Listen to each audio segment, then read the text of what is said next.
আরে বড় লোকের বিটি লো, লম্বা লম্বা চুল, ভালো করে ঝাড়ু লাগাও, যাবে হাউসফুল। কোথায় যাচ্ছ? এটা বেরোচ্ছি, দরকার আছে। কি দরকার? সব কথা বলা তো কোনো প্রয়োজন দেখি না। আর কিছু ক্যাশের দরকার আছে, ছাড়ো তো। ক্যাশ? কত? 400-500 দাও। অত টাকা আমি কোথায় পাবো? কেন, আজ সকালে তো আইন দাদু সেক্রেটারি সে মাসে টাকা দিয়ে গেল, কল করে 500। আচ্ছা দেখো, আমাদের বিয়েতে 1 মাস হয়ে গেছে, এবার তুমি ডিভোর্স ফর্মে একটা সই করে দাও। 500 কেন, আমি তোমাকে 1 লাখ টাকা দেবো। ও 1 লাখ তো পরে হবে, ও 1 লাখ তো পরে হবে।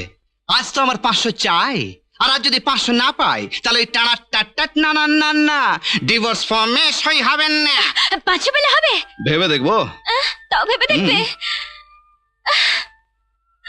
ও মা গো, আমি কার পাল্লায় পড়েছি মা? আমার পাল্লায় পড়েছো মা। এনো ধরো, সর্বস্ব নিয়ে এবার আমায় উদ্ধার করো, যাও। That's like a sweet sweet sweet girl. ছি, ছি, ছি, ছি, ছি, কি নোংরা লোক তুমি। আমি নোংরা লোক?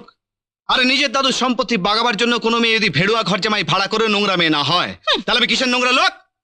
আচ্ছা, তুমি তো আমার স্বামী নাকি? ভাড়া করা তো নাকি? আচ্ছা বাবা, ভাড়া করা, কিন্তু তুমি আমার স্বামী তো। আঙুল নামিয়ে এখন তো আঙুল তুলে কথা বলবো আমি। এখন থেকে তোমায় আমার শর্ত অনুযায়ী চলতে হবে। এই যেমন ধরো, আমার শর্ত হলো আমার স্ত্রী হাতে এই শাঁখা পরবে আর স্মৃতিতে এই সিঁদুর মাখবে। আর একজন স্ত্রীর জীবনের সবচেয়ে বড় সম্পদ হলো তার স্বামীর হাতে পরানো শাঁখা আর স্মৃতির সিঁদুর। এগুলো আমি তোমার জন্য কিনে নিয়েছি, পরে ফেলো। কেমন? আল্লাহ, উনি আমাকে অর্ডার করবেন আর তাই মেনে নিয়ে আমাকে গেও বুঝতে আসতে হবে। তাহলে আমারও একটা কথা জেনে রাখো সুন্দরী, যতদিন এই শাঁখা তুমি হাতে পরবে আর এই সিঁদুর তোমার স্মৃতিতে মাখবে, ততদিন আমি এই বাড়ি ছেড়ে যাব না। কি? ওরে বাবা রে, এখন আমি কি করি রে?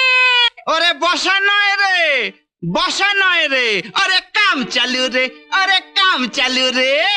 না তো এই টানা টাটা না না না না ডিভোর্স ফর্মে সই হবে না। টানা টাটা না।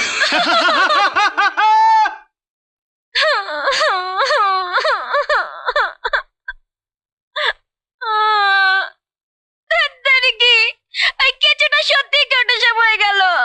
ম্যাডাম, আপনার এই ঘোর মানসিক বিপর্যয়ে আমি আপনাকে কোনো সাহায্য করতে পারি? পারেন। বলুন। আপনি জাহান্নামে যেতে পারেন। হ্যাঁ?